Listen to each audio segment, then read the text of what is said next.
The people of the Middle East, like people everywhere, are seeking a chance to contribute and to have a role in the decisions that will shape their lives. Leaders need to respond to these aspirations and to help build that better future for all.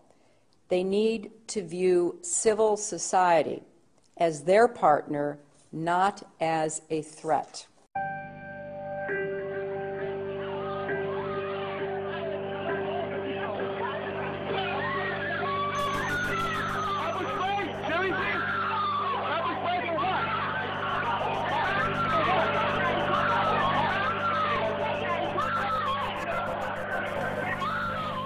I want to take this opportunity to update the American people about the situation in Libya.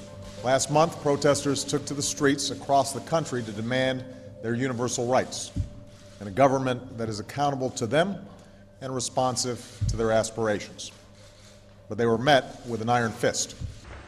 Freedom of assembly, freedom of expression, and freedom of the press. Come here. You want to get arrested or no? Are pillars of an open and inclusive society. There is a clear responsibility by the Egyptian government to hold accountable those responsible for these attacks.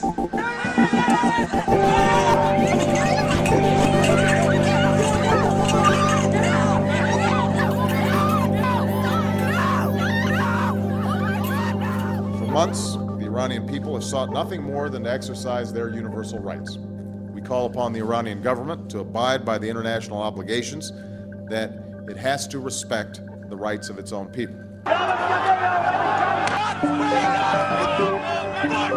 We call for the immediate release of all who have been unjustly detained.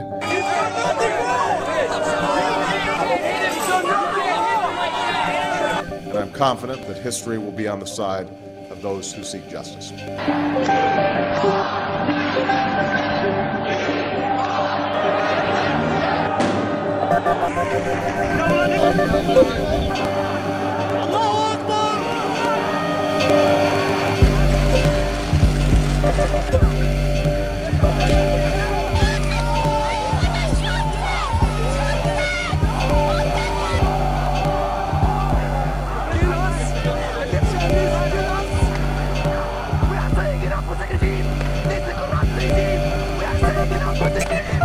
I will not stand by and just watch. I will not do it. So take me to jail right now, because I will not. After all that my parents gave me, I can do one thing for them and tell them that I would rather die than be quiet and watch everything that they worked for go away.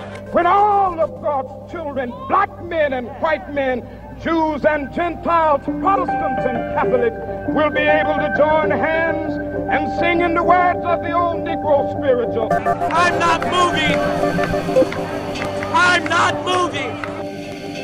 And I'm not moving. I'm a law student at George Washington University, and I'm not moving. I will go to jail tonight because it's not right. We are against violence, and we would call to account the Iranian government that is once again using its security forces and resorting to violence to prevent the free expression of ideas from their own people.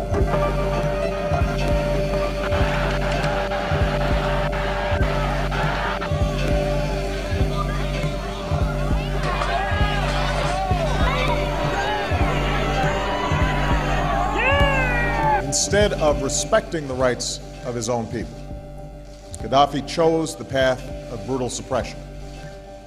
Innocent civilians were imprisoned.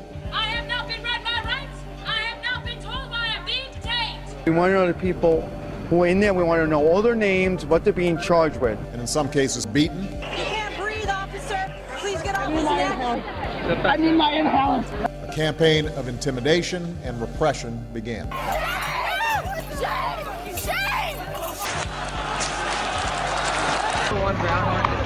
It is the responsibility of the government of Libya to respect the universal rights of their own people, including their right to free expression and assembly. What's his badge number? What is his badge number? Demonstrators have been beaten, attacked. It is absolutely clear that the Syrian government is running out of time. Each new depiction of the abuses of the police on the First Amendment, the more people will show up here in New York City, and the more waves of occupation will spread across this country.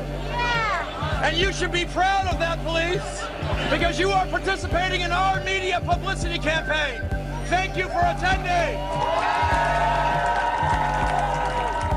What is absolutely clear is that we are witnessing history unfold. It's a moment of transformation that's taking place because the people of Egypt are calling for change. They've turned out in extraordinary numbers representing all ages and all walks of life. But it's young people who've been at the forefront. A new generation, your generation, who want their voices to be heard.